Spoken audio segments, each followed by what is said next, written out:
One of the things by which we were struck again and again was how central the church is to the communities, to the towns and the villages to which we were taken.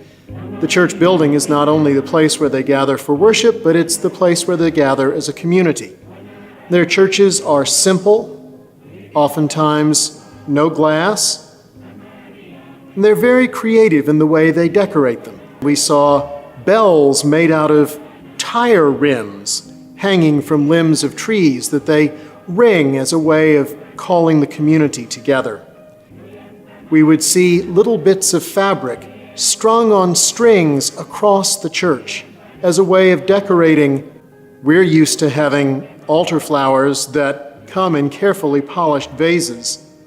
We saw altar flowers in beer cans, no disrespect intended, using what they had for the glory of God.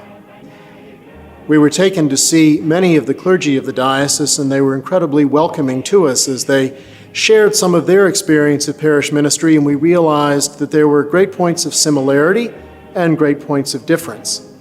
Obviously, they love being part of the lives of the people that they serve. They love gathering God's people and teaching and preaching.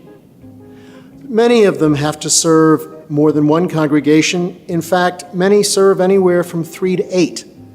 And they do a service, they visit with the community, and then on goes the helmet, and they hop on a motorbike and drive down the long, dusty road to the next congregation for the next service.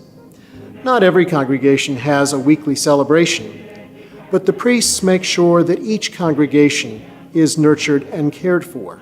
The creativity of the clergy in providing for themselves and for their families was quite amazing. We saw priests who, in addition to their pastoral work, have small businesses like having a treadle sewing machine and making fabric and items to sell. We met Father Cuthbert, a wonderful retired priest, sitting on the front porch of his house on a Sunday morning selling oranges, augmenting his small pension, trying to keep enough money so that he could keep going. You might expect in a place with few resources, where the priests have to work hard to support themselves in other areas than their parish ministry, that perhaps the church would be declining, but it's exactly the opposite. The church is exploding. The faith is infectious. They're building new churches, often with their own hands, and it's quite amazing for us to see.